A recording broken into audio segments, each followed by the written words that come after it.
الحمد للہ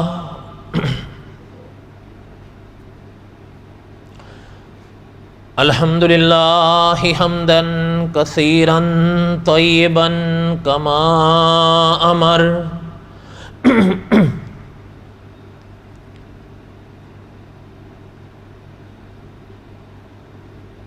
ونشهد ان لا الہ الا اللہ وحدہ لا شریک لہ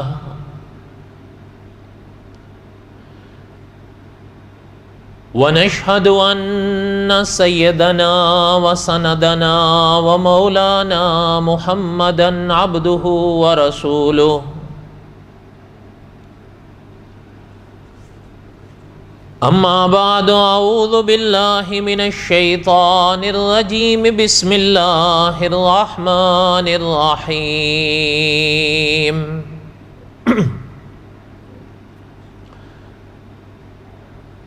ما كان محمد ابا احد من رجالكم ولكن رسول الله وخاتم النبيين وكان الله بكل شيء عليما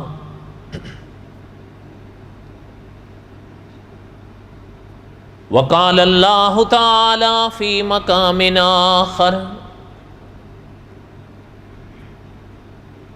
وَإِذْ أَخَذَ اللَّهُ مِيثَاقَ النَّبِيِّينَ لَمَا آتَيْتُكُم مِّن كِتَابٍ وَحِكْمَةٍ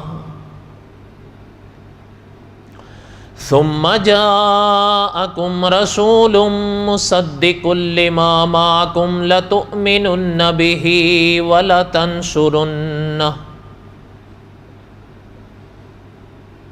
قال أأقررتم وأخذتم على ذلكم إصري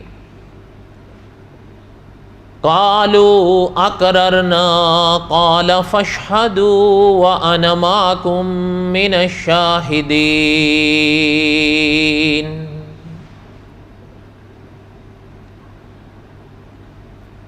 وقال النبي صلى الله عليه وسلم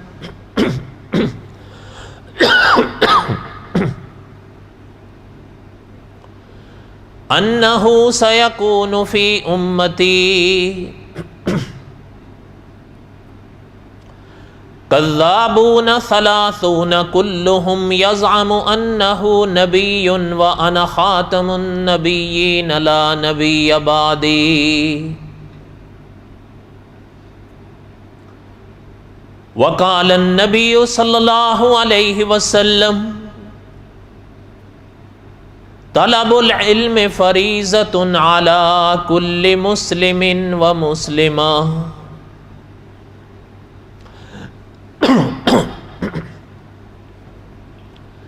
صدق اللہ العظیم وصدق رسولہ النبی الکریم ونحن علی ذلک لمن الشاہدین والشاکرین والحمد للہ رب العالمین اللہم صلی علی محمد وعلی آل محمد کما صلیت علی ابراہیم وعلی آل ابراہیم انک حمید مجید اللہم بارک علی محمد وعلی آل محمد کما بارکت علی ابراہیم وعلی آل ابراہیم انک حمید مجید یا ربی صلی وسلم دائما ابدا علی حبیبک خیر الخلق کلہم هو الحبیب الذی ترجا شفاعته لکل حول من الاحوال مقتحم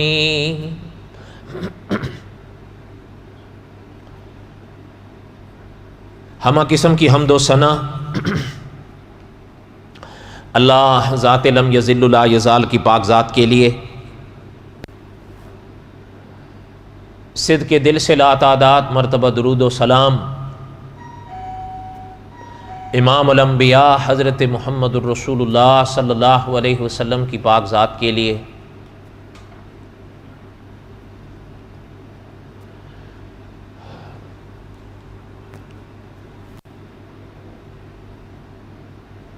ہر ماہ کے آخری جمعے میں علماء کے حکم کے مطابق میں عقیدہ ختم نبوت پہ چند باتیں دہراتا ہوں۔ تو چونکہ یہ اس ماہ کا آخری جمعہ ہے، اس لیے عقیدہ ختم نبوت کے حوالے سے چند باتیں انشاءاللہ میں پڑھوں گا، اور وہیں سے پڑھوں گا جہاں پہلے چھوڑا تھا۔ پھر اللہ تعالیٰ نے اگر زندگی دی تو انشاءاللہ آئندہ زندہ رہے، اور اللہ تعالیٰ نے توفیق دی تو قصص الانبیاء کا سبق واپس شروع کریں گے انشاءاللہ۔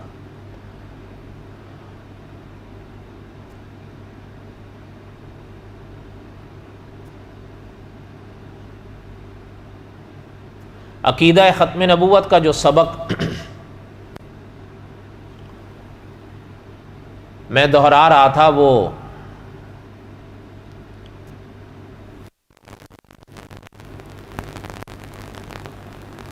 یہ حدیث پاک جو ابھی میں نے پڑھی ہے، اس کو لکھ کر مولانا دلاوری رحمۃ اللہ علیہ نے ویسے لوگوں کی پھر تاریخ لکھی ہے۔ ان میں سے کئی لوگوں کے حالات پڑھے ہم نے،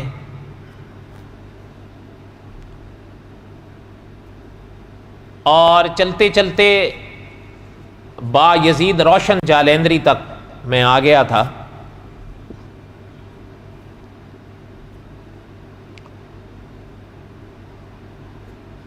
یہ بھی ویسے لوگوں میں سے ایک گزرا ہے۔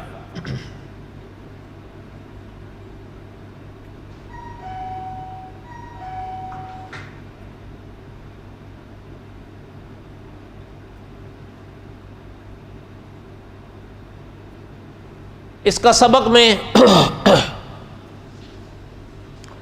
یہاں تک دوہرا پایا تھا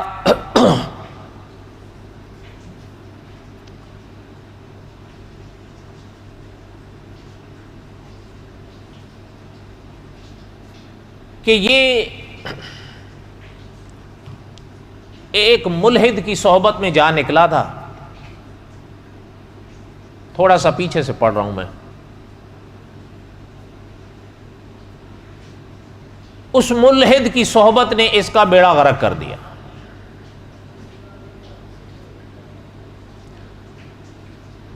اس کو اس کے والد نے یہ مشورہ دیا تھا کہ کسی اللہ والے کے پاس جا کر اپنی اصلاح کرواؤ۔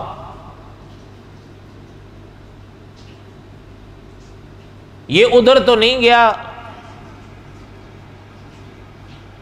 اس نے ضروری نہیں سمجھا،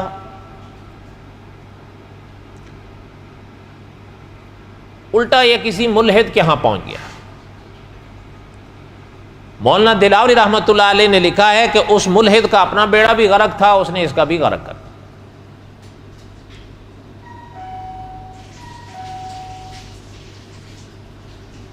یہ جب وہاں سے واپس آیا تو اپنے ذہن میں اس محفل کے جو جراثیم لایا تھا وہ اپنے ماحول میں پھیلانے لگا۔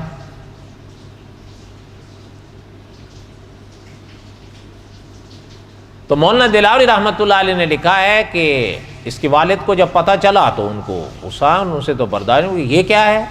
تجھے میں نے کیا مشورہ دیا تھا، تو کیا کر آیا ہے؟ حتیٰ کہ مولانا دلاوری رحمۃ اللہ علیہ نے لکھا ہے کہ اس کے باپ کو اس کے اوپر اتنا غصہ آیا تھا کہ اس نے چھری لے کر اس کے اوپر حملہ کر دیا۔ وہ وہاں سے تو خیر چلا گیا، کسی اپنے جاننے پہچاننے والے کے ہاں جا کر رہنے لگا، لیکن جب وہ وہاں گیا تو اس کے بعد وہاں پر بھی یہ کچھ اس طرح کی باتیں یا حرکتیں کرنے لگا تو وہاں اس ماحول میں جو علماء رہتے تھے ان کو تک بات پہنچی، تو انہوں نے جو ہے وہ علماء نے بر وقت قدم اٹھایا، بھئی یہ تو لوگوں کے عقیدے خراب کرنے کی کوشش کر رہا ہے۔ علماء نے سمجھایا، وہاں تو اس کی دال نہیں گلی۔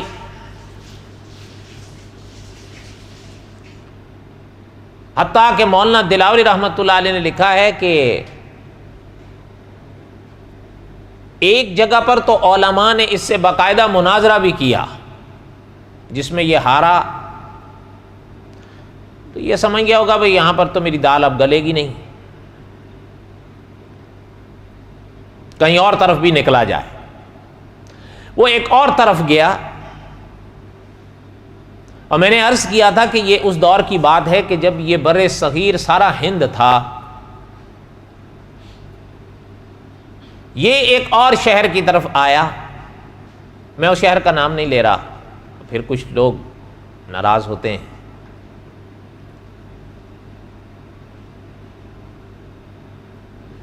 جب یہ وہاں آیا تو مولانا دلاوری رحمۃ اللہ علیہ نے لکھا ہے کہ وہاں علماء حق کا کوئی وجود نہیں تھا، مسلمان تو تھے لیکن وہاں عالم کوئی نہیں تھا۔ اس نے وہاں پر اپنے پر پرزے پھیلانے شروع کر دیے، اور مولانا دلاوری رحمۃ اللہ علیہ نے لکھا ہے کہ وہاں چونکہ علماء حق نہیں تھے، اس لیے جو ہے وہ اس کو پر پرزے پھیلانے کا موقع بھی ملا اور خوب ملا۔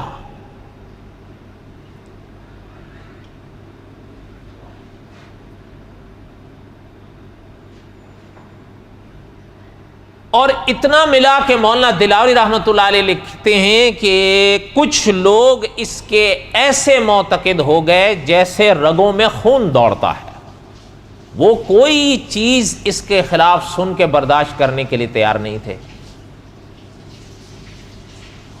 اب یہ بھی دیکھ رہا تھا کہ بھئی میرا ماحول بن رہا ہے۔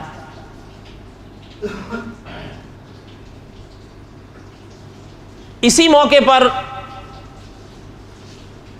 مولانا دلاوری رحمۃ اللہ علیہ نے لکھا ہے کہ اس زمانے میں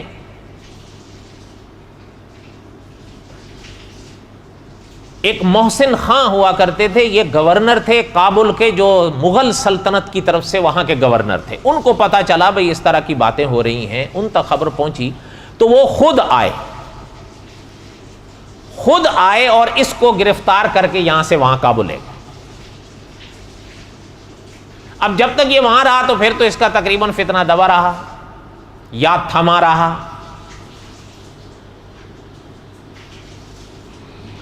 اس کے بعد انہوں نے اس کو چھوڑا، یہ آ گیا، پھر واپس آ گیا۔ پھر جب واپس آیا تو مولانا دلاوری رحمۃ اللہ علیہ نے لکھا ہے کہ یہ جو آیا تو اب وہ اندر وہ سب سمایا ہوا تو تھا، پھر اس طرح کی حرکتوں پر آ گیا، کبھی کچھ کہتا، کبھی کچھ کہتا، کبھی کاشف القلوب کا دعویٰ کرتا تو کبھی قبور کا دعویٰ کرتا، یعنی کبھی کہتا کہ مجھے دل کے کشف حاصل ہو رہے ہیں، کبھی کہتا قبر کے کشف حاصل ہو رہے ہیں۔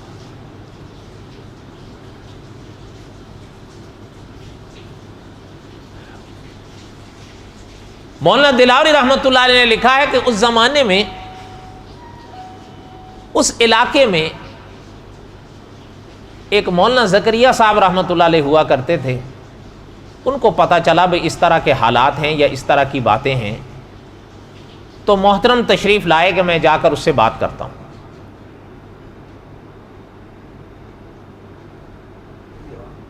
جب مولانا تشریف لائے تو اس سے ملاقات ہوئی باغ یزید روشن جالندری سے۔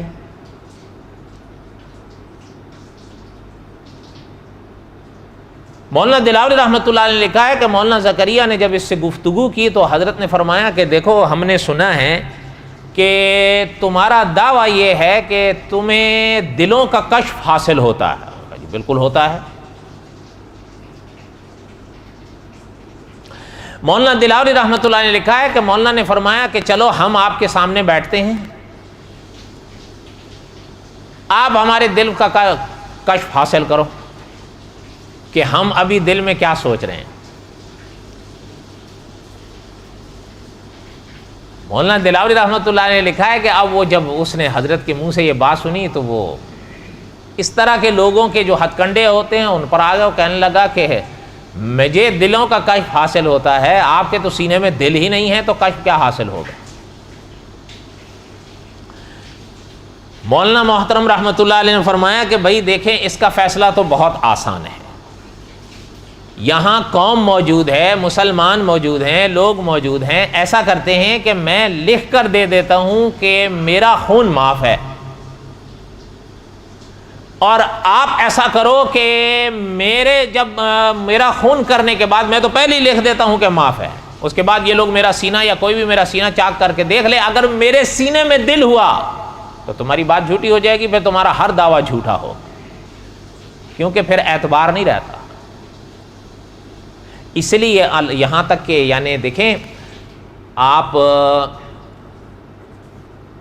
یہ چیز ذہن میں رکھیں، یہ بات عقیدے کے باب میں علماء نے لکھی ہے کہ جو اللہ کے نبی ہوتے ہیں، جو اللہ کے رسول ہوتے ہیں، اللہ ذوالجلال والاکرام جھوٹ تو بڑی دور کی بات ہے، مبالغے تک کو انبیاء کی زبانوں پر نہیں آنے دیتے۔ اس لیے علماء عقائد نے لکھا ہے کہ اللہ کے کوئی نبی شاعر نہیں ہوتے۔ کیوں؟ اس لیے کہ علماء نے لکھا ہے شاعری انبیاء کے لائق نہیں ہوتی۔ کیوں؟ شاعری یہ بڑا ایک عجیب سا قول ہے کہ شعر کی تعریف کیا، یہ سوال ہوتا تھا، شعر کی تعریف کیا؟ وہ کہتے تھے شعر وہ جس میں جھوٹ سب سے زیادہ، مانا یہ زمین کا آسمان اور آسمان کی زمین کر دی جائے، اس کو مبالغہ کہتے ہیں۔ حضرت چنوٹی صاحب رحمۃ اللہ علیہ فرمایا کرتے تھے کہ اللہ اپنے انبیاء کی زبان کو مبالغوں سے پاک رکھتے ہیں، اور اللہ تعالیٰ نے تو خود قرآن پاک میں فرمایا وَمَا عَلَّمْنَاهُ الشِّعْرَ، اللہ کے نبی شاعر نہیں ہوتے۔ کیوں؟ وَمَا يَنبَغِي لَهُ، اللہ نے فرمایا شاعری ہمارے نبیوں کے لائق نہیں ہوتی۔ ان ہوا الا ذکر وقرآن مبین، قرآن تو اللہ کا کلام ہے۔ تو خیر کہنے کا مقصد کیا تھا کہ علماء نے فرمایا ہے کہ یہ عقیدہ ہے کہ کوئی بھی اللہ کے نبی شاعر نہیں ہوتے۔ محترم نے فرمایا کہ تمہارا دعویٰ جھوٹا ثابت ہوگا۔ اب اس کا رنگ پھک ہو گیا چہرے کا، یہ تو کام خراب ہو گیا، تو ہنسا۔ بھئی ہنستے کیوں ہو؟ کہنے لگا کہ اصل میں جو بات کہنا چاہتا تھا نا آپ سمجھے نہیں۔ بھئی آپ سمجھا دو، آپ جو کہنا چاہتے تھے ہم نہیں سمجھے، آپ سمجھا دو۔ کہنے لگا بات یہ ہے کہ آپ کا خیال اس دل تک گیا ہے جو گوشت کا لوتھڑا ہوتا ہے، میں جو دل کر رہا ہوں اسے مراد یہ تھوڑا ہے۔ بھئی اس سے کیا مراد ہے؟ کہنے لگا اس سے مراد مومن کا دل ہے، اور وہ دل ہے کہ جو عرش سے بڑا اور کرسی سے زیادہ وسیع ہے۔ اب سوال ہوا بھئی یہ جملہ ہے کس کا؟ کہنے لگا یہ حضور کا جملہ ہے صلی اللہ علیہ وسلم۔ اب دیکھیں ایک بات ہے، ایک بات میں اپنی طرف سے آپ سے کہوں، ممکن ہے آپ اتنی توجہ نہیں دیں گے، لیکن آپ کے سامنے اگر کوئی صاحب سرور کائنات صلی اللہ علیہ وسلم کے حوالے سے ایک بات کرے آپ ضرور توجہ دیں گے کہ یہ فرمان حضور کا ہے۔ لیکن آقا صلی اللہ علیہ وسلم اپنی حیات طیبہ میں سے یہ سبق دے گئے تھے، اور علماء نے لکھا ہے حضور کے اس فرمان کو سامنے رکھ کر کہ جب کبھی بھی آقا صلی اللہ علیہ وسلم کی طرف کوئی بات منسوب کرو سوچ کر سمجھ کر کہ یہ اللہ کے رسول کا فرمان ہے۔ اس لیے بعض اکابر نے لکھا ہے کہ ایسے حضرات حضور کی امت میں گزرے ہیں جب حضور علیہ الصلوۃ والسلام اس دنیا سے پردہ فرما گئے تھے، جب ان سے حضور کی بات پوچھی جاتی تھی صلی اللہ علیہ وسلم، تو وہ اگر حضور کا فرمان سنانے جانے کا ارادہ کرتے تھے تو چہرے کا رنگ بدل جاتا تھا۔ اس لیے آپ کئی دفعہ غور کریں، کوئی عالم حدیث پڑھتے ہیں نا، تو حدیث پڑھنے کے بعد کہہ دیتے ہیں یا لکھ دیتے ہیں کہ او کما قال النبی صلی اللہ علیہ وسلم۔ اتنے احتیاط کا عالم ہوتا تھا، اس لیے کہ حضور نے فرمایا کہ جس نے ہماری طرف جھوٹ منسوب کیا وہ اپنا ٹھکانہ جہنم میں بنا ہے۔ تو کہنے کا مقصد یہ تھا کہ حضرت نے فرمایا کہ یہ جو تو کہہ رہا ہے کہ تیرے دل سے یہاں وہ دل مراد ہے کہ جو عرش سے زیادہ بڑا اور کرسی سے زیادہ وسیع ہو، یہ بات کہی کس نے ہے؟ کہتا حضور نے کہی ہے صلی اللہ علیہ وسلم۔ حالانکہ مولانا دلاوری رحمۃ اللہ علیہ نے لکھا ہے کہ یہ اس نے حضور پر جھوٹ بولا، کیونکہ مولانا نے لکھا ہے یہ حضور کا فرمان نہیں ہے، بلکہ مولانا دلاوری رحمۃ اللہ علیہ نے لکھا ہے کہ حدیث پاک میں جہاں حضور نے دل کی اصلاح کا ذکر فرمایا، اس سے مراد یہی دل ہے جو انسان کے سینے میں دھڑکتا ہے۔ مولانا نے لکھا ہے کہ وہ جو الفاظ کہہ رہا ہے یہ حضور کا فرمان نہیں، اس لیے کہ محدثین یا دوسرے علماء نے لکھا ہے اللہ کی شان سرور کائنات صلی اللہ علیہ وسلم کے جتنے فرامین ہیں وہ احادیث طیبہ کی صورت میں امت کے سامنے۔ آپ کو یاد ہوگا، بڑی پرانی بات ہے اور عام یہ بات ہوتی تھی جب ہم چھوٹے چھوٹے ہوا کرتے تھے، تو اس زمانے میں یہ سوشل میڈیا تو ہوتا نہیں تھا، ایک ورق یا چند اوراق عموماً بانٹے جایا کرتے تھے شیخ احمد کے خواب نامے کے نام سے، کہ شیخ احمد کوئی شیخ احمد تھے کہ ان کو حضور علیہ الصلوۃ والسلام خواب میں آئے ہیں اور حضور علیہ الصلوۃ والسلام نے فرمایا کہ یوں کرو یا یوں کرو یا یوں کرو۔ مجھے نہیں پتا آپ میں سے ممکن ہے کئیوں کو یاد ہوگا، یہ عام کبھی کبھی جمعے کی نماز ادا کر کے نکلے تو بعد لوگ بانٹ، کیوں؟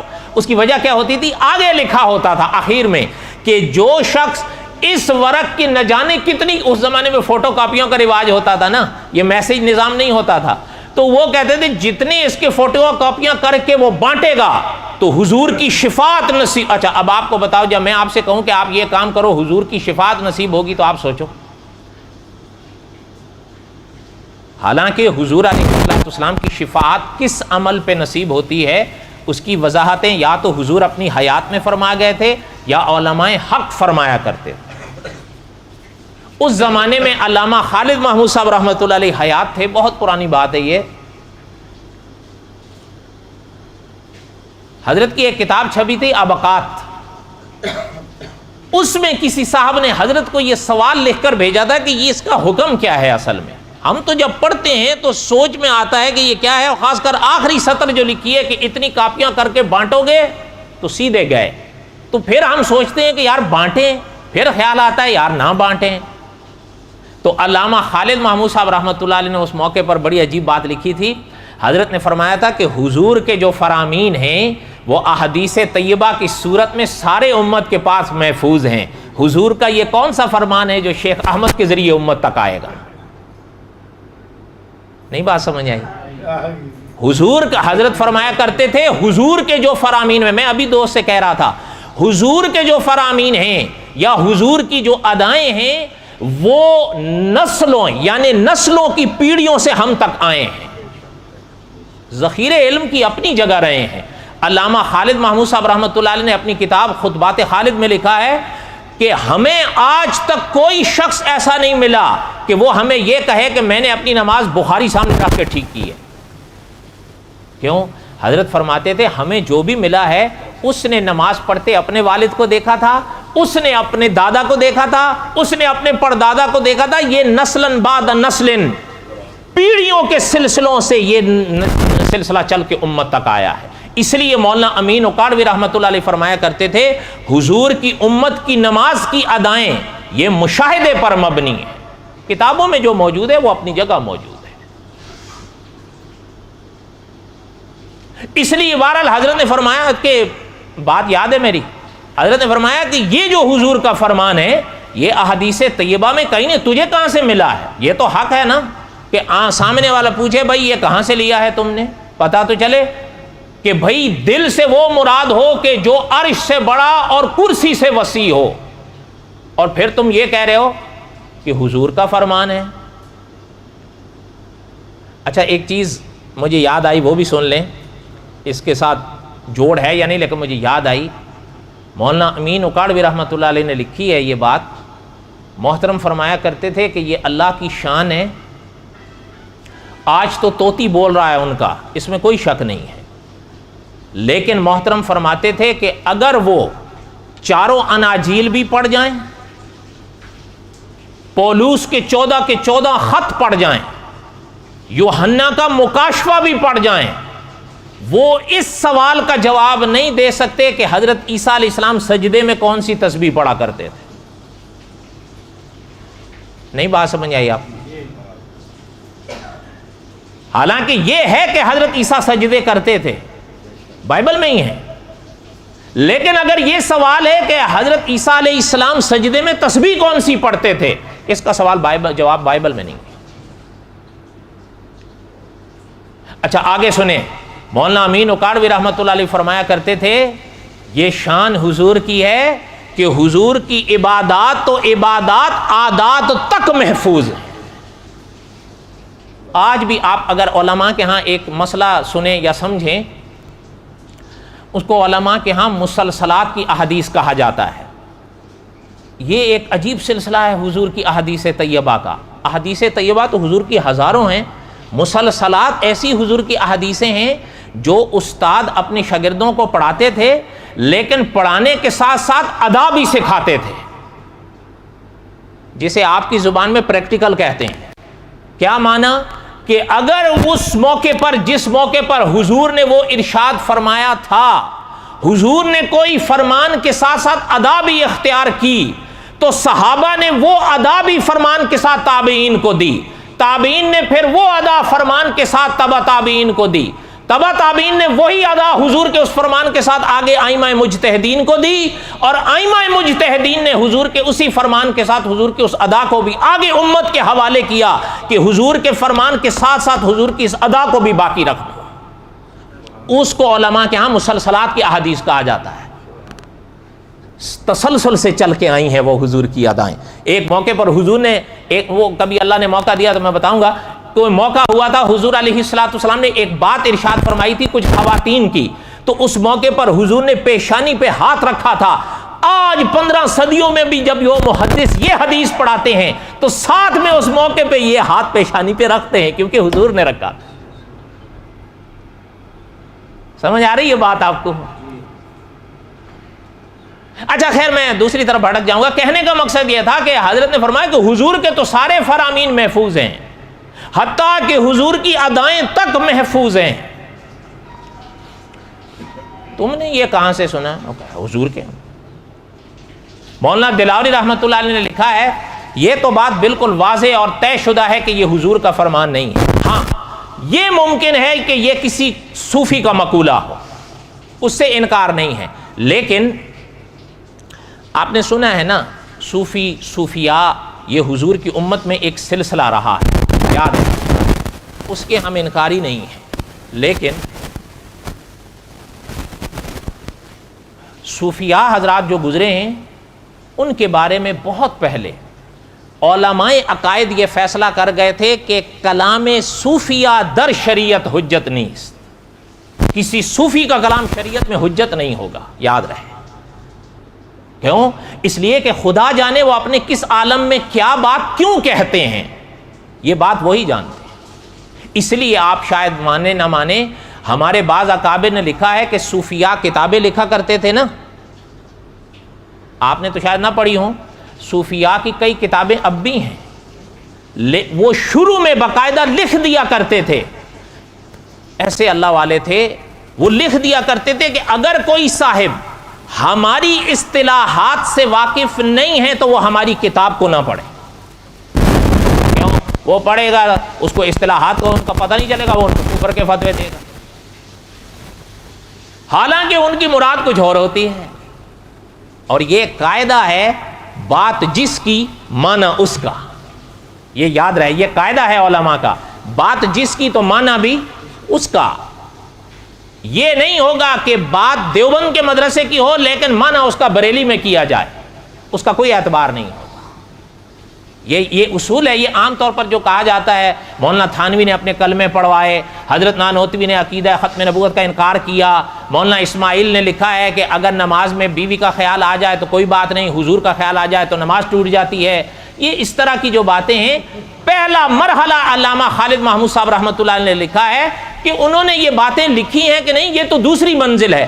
پہلی منزل یہ ہے کہ جب یہ بات دیوبند کی ہے تو پھر معنی بھی دیوبند کا ہوگا. میں آپ سے پوچھتا ہوں, آپ اور میں یہ بات کہہ سکتے ہیں؟ بولو. تو جب آپ اور میرے جیسے لوگ جن کے گناہوں کا کوئی انبار نہیں ہے, وہ اتنے بڑے علماء کی طرف ان باتوں کو کیسے منسوب کر سکتا ہے کہ وہ کہہ سکتے ہیں؟ اس لیے یہ کچھ, جب یہ علامہ مولانا امین اکاڑوی رحمۃ اللہ علیہ فرمایا کرتے تھے, اس طرح کی باتیں جو لوگ کرتے ہیں وہ پہلے قاعدوں کو توڑتے ہیں, اس کے بعد کرتے ہیں. قاعدوں پر رہ کر کوئی شخص غلط بات نہیں کہہ سکے گا. حضرت نے فرمایا حضور کی تو ساری باتیں امت کے پاس محفوظ ہیں, تو یہ کہاں سے لایا ہے؟ اب وہ اچھا ایک چیز ذہن میں تازی کریں, اس نے جو یہ بات پیش کی ہے, ممکن ہے کسی صوفی کا قول ہو, مقولہ ہو, واللہ عالم. اس میں دو باتوں کا ذکر ہے اس مقولے میں, ایک ہے کرسی کا اور دوسرا ہے عرش کا. دھیان میری طرف رہے ورنہ بات نہیں سمجھ میں آئے گی. یہ ان دونوں چیزوں پر آپ نے اور ہم نے ایمان رکھنا ہے. عرش پر بھی رکھنا ہے اور کرسی پر بھی رکھنا ہے. بایزید روشن جالندری کے واقعات آتے رہیں گے, چلیں یہ تو چل رہا ہے سلسلہ, لیکن اپنے عقیدوں کو تازہ رکھو. عرش پر بھی میں نے اور آپ نے عقیدہ رکھنا ہے اور کرسی پر بھی میں نے اور آپ نے عقیدہ رکھنا ہے. کیوں؟ اس لیے کہ عرش کا ذکر بھی قرآن میں ہے اور کرسی کا ذکر بھی. الرحمن علی العرش استوى, عرش کا ذکر ہے. اور مجھ سے تو بہتر آپ کو یاد ہے, وسیع کر, اس آیت پاک کو کہتے ہی آیت کرسی, اس لیے کہ اس میں کرسی کا ذکر ہے. یہ ایک ہی آیت ہے, مکمل ایک آیت ہے جس میں کرسی, اس لیے اس کو آیت کرسی کہتے ہیں. لیکن یہ یاد رہے, کبھی کبھی اللہ بچائیں, ممکن ہے, ہم یہ نہیں کہتے, لیکن ممکن ہے کسی کے ذہن میں جب وہ پڑھے, علماء نے لکھا ہے کہ یہ جو کرسی ہے ساتوں آسمانوں ساتوں زمینوں سے بڑی ہے. اب آدمی سوچ میں پڑ جائے. اچھا آگے سنیں, اکابر نے لکھا ہے صحابہ کے حوالے سے کہ صحابہ فرمایا کرتے تھے کہ کرسی ساتوں آسمان ساتوں زمینوں سے بڑی ہے. پھر سوال ہوتا ہے عرش, فرمایا عرش کرسی سے اتنا بڑا ہے جتنا کرسی ہر شے سے بڑی ہے. اب ہمیں خیال آنے لگا آپ نے میں نے بنایا ہے, اور بولو تو صحیح, آپ نے ہم نے تو نہیں بنایا نا. جس ذات نے بنایا ہے اس ذات کا انبیاء علیہ الصلوۃ والسلام نے تعارف ہی یہ کہہ کے کرایا ہے کہ علی کل شیء. اچھا یہ جس ضمن میں ایک بات آئی, لیکن ذہن میں سنیں, یہ کبھی کبھی وسوسے آنے لگتے ہیں. آپ اللہ بچائیں, آپ نیٹ پر سن لیں. یہ جو ماحول جس میں آپ اور ہم پرورش پا رہے ہیں, اس کو دنیا کہتے ہیں نا, بولو تو صحیح. اچھا یہ سورج اللہ کی مخلوق ہے, ہمارا تو یہی عقیدہ ہے, سورج اللہ کی مخلوق ہے, اللہ نے پیدا فرمایا نا, ٹھیک ہے. اب ذرا سمجھیں, اس بات کو غور کریں. اس بات کو میں کیوں کہہ رہا ہوں, پہلے اس چیز کو سنیں. جو جنتیں ہیں وہ ہمارے عقائد اور حدیث شریف کی روشنی میں علماء نے لکھا ہے کہ ساتوں آسمانوں کے اوپر جنتوں کا سلسلہ ہے, نیچے نہیں. لیکن یہ بھی یاد رہے کہ حضرت شاہ ولی اللہ محدث دہلوی رحمۃ اللہ علیہ نے لکھا ہے, اور یہ عقیدے کی بات ہے, جس طرح میں نے اور آپ نے عرش پر ایمان رکھنا ہے, کرسی پر ایمان رکھنا ہے, جنتوں پر بھی ایمان رکھنا ہے. یہ فرض ہے, یہ یاد رہے. علماء عقائد نے لکھا ہے یہ فرض ہے. اور شاہ ولی اللہ رحمۃ اللہ علیہ نے لکھا ہے کہ ساتوں آسمان سے اوپر جنتوں کا سلسلہ شروع ہوتا ہے. اور یہ بھی ممکن ہے کہ خدا کے ہاں ایک نہیں کئی جنتیں ہیں. شاہ ولی اللہ رحمۃ اللہ نے لکھا ہے کہ جو جنت آسمان سے نیچے ہے، آسمان کے قریب ہے، اس جنت سے لے کر اوپر آخری جنتوں تک 50,000 سال کا فاصلہ ہے۔ اور شان ہے شاہ ولی اللہ رحمۃ اللہ علیہ کی۔ اچھا پھر پتہ ہے، سنیں آپ، کرسی اس سے اوپر ہے، اگر میرے ساتھ کہہ دیں کرسی اس سے اوپر ہے، اور آگے علماء نے لکھا ہے کہ عرش اس کے بھی اوپر ہے۔ اللہ کی ذات تو وراء الورا ہے، اللہ کی ذات کو کوئی نہیں دیکھ سکتا۔ لا تدرکہ الابصار وہو یدرک الابصار وہو اللطیف الخبیر۔ ہاں، اور یہ شاہ ولی اللہ نے لکھا ہے، یاد رہے کہ عرش کے اوپر، یہ اسی موقع پر حضرت نے لکھا ہے الرحمن علی العرش استویٰ کے موقع پر ایسی ایسی باتیں اکابر نے لکھی ہیں کہ جس وقت تجلی خدا کی عرش پر پڑتی ہے سارا عرش رنگین ہوتا ہے، جب عرش رنگین ہوتا ہے تو اسی کے صدقے میں ساری کائنات رنگین ہوتی ہے۔ آج لوگ کئی انکار کرنے لگے ہیں، عقل میں نہیں آتا۔ بھائی تمہاری عقل میں نہیں آتا، تمہاری عقل ہے کتنی کچھ؟ اب ذرا سنیے گا، میں جو سورج کی بات کر رہا ہوں یہ تو اللہ کی مخلوق ہے، وہ اسی کائنات کے پاس ہے نا۔ اب ذرا سنیں، آپ کا دیش یہاں سے کتنا دور ہے؟ 4,500 کلومیٹر ہے ہانگ کانگ سے، 23 اوپر ہے، چلو 4,500 بھی مان کے لے لیں تو 4,500 کلومیٹر ہوا، بولیں تو صحیح۔ اچھا آپ کا ہوائی جہاز وہاں تک کتنا وقت لیتا ہے یہ مجھ سے بہتر آپ کو پتا ہے، آپ تو روز آنے جانے والے، میں تو مدتوں میں کہیں جاتا ہوں۔ کہنے کا مقصد، ذرا بات کو سمجھیے گا، اس کو میں اللہ تعالیٰ کی قدرت آپ کے سامنے عرض کرنے کی کوشش کر رہا ہوں، بات کو سمجھیے۔ جو لوگ کہتے ہیں عقل میں نہیں آتی، عقل میں کیوں نہیں آتی ان کے؟ ہمیں نہیں سمجھ میں آتا، یہ عقل میں آ رہا ہے۔ 4,500 کلومیٹر کا فاصلہ جہاز کتنی دیر میں طے کرتا ہے آپ جانتے ہیں، ٹھیک ہے؟ سورج یہ اللہ کی مخلوق ہے، اہل سائنس جن کے حوالوں سے یہ بات کی جاتی ہیں وہ بھی کہتے ہیں کہ زمین کا یہ جو سیارہ ہے سورج، یہ جو سورج ہے یہ اس زمین سے 15 کروڑ کلومیٹر دور ہے۔ کتنا؟ آپ دیکھ لیں، آپ دنیا آپ کے ہاتھوں میں ہے، آپ دیکھ لیجئے گا۔ ممکن ہے ہم نے تو بہت پہلے یہ کتابیں پڑھی تھیں، آپ تجربہ کر لیں کہ آج غلط ثابت ہو جائیں تو 20 22 سال 25 سال پرانی باتیں ہیں یہ۔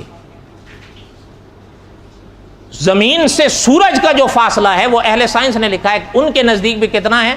15 کروڑ کلومیٹر۔ اچھا اس کا ایک اور معنی بھی علماء نے لکھا ہے، اس کو آپ یوں سمجھیے، انہی اہل سائنس دانوں کے حوالے سے لکھا ہے کہ انہوں نے لکھا ہے کہ اگر ایک جہاز ہو جو 1 گھنٹے میں 1000 کلومیٹر طے کرے، اس کو اگر سورج کی طرف بھیجا جائے تو 17 سال لگیں گے اس کو سورج تک پہنچنے میں۔ کتنے؟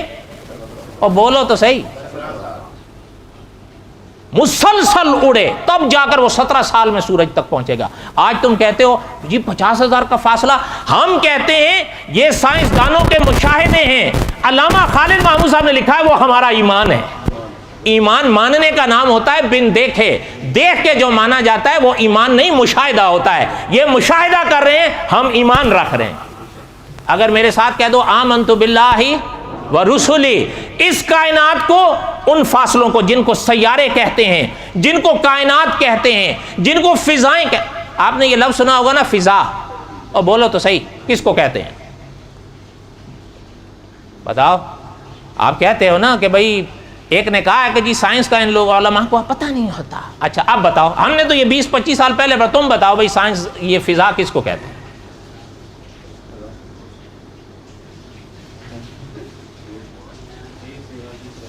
آپ پہلے تحقیق کر لینا آرام سے، پھر مجھے بتانا، ورنہ پھر ہم بتائیں گے انشاءاللہ۔ اچھا کہنے کا مطلب یہ ہے میرا کہ یہ ساری چیزیں مشاہدہ ہے ان کا۔ وہ جو چیزیں ہیں، سیدھی بات ہے جو شاعر نے فرمایا تھا، بڑی عجیب بات کہ بھائی شان ہے ان کی، انہوں نے فرمایا کہ اللہ کے رسول نے دیکھا، ہم نے بن دیکھے حضور کا کہاں مان لیا ہے۔ حضور نے دیکھ کے بتا دیا مان۔ اس لیے ہمارے یہ عقیدے ہیں کہ یہ ساری چیزیں موجود ہیں۔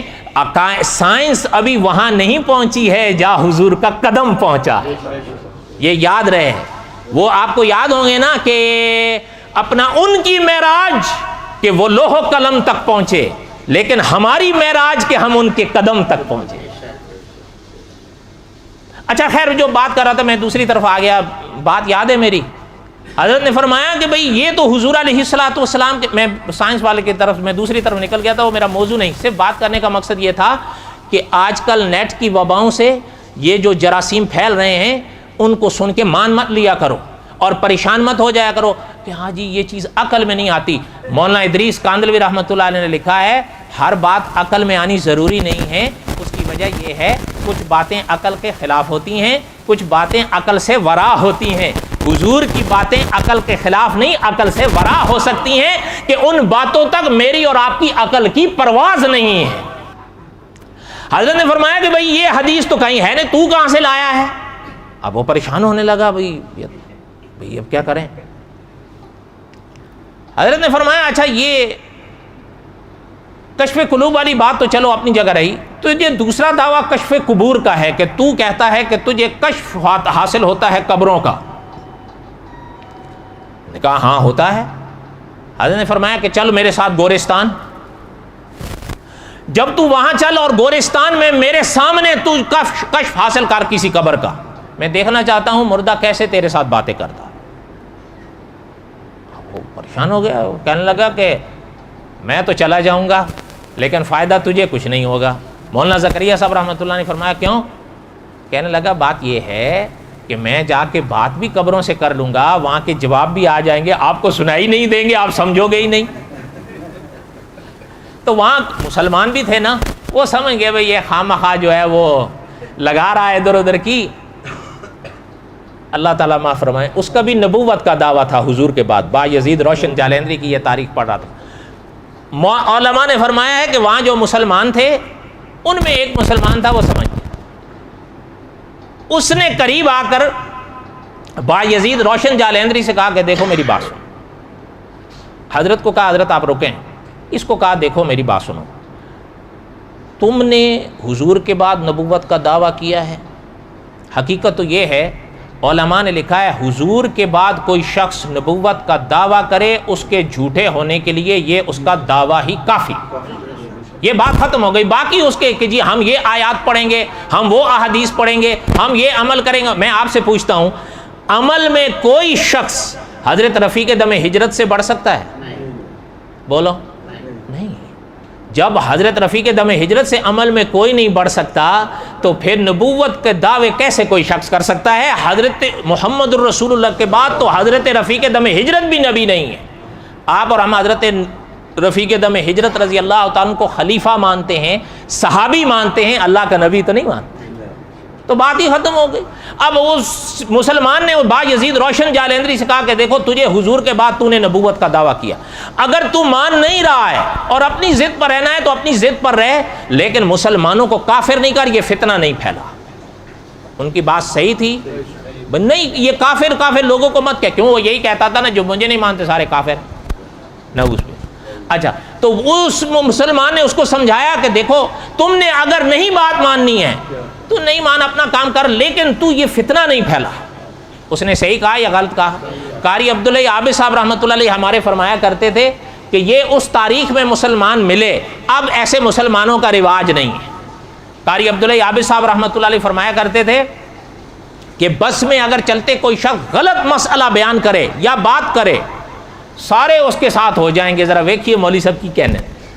حضرت فرماتے تھے کوئی ان میں ایسا نہیں ہوتا تھا کہ اس کے منہ کو روکے کہ بھئی کیا بک رہا ہے تو، وہ پہلے والے ہوتے تھے۔ اب تو سننے کا مزے لینے والے بات ہیں، حضرت صحیح کہتے تھے غلط کہتے تھے۔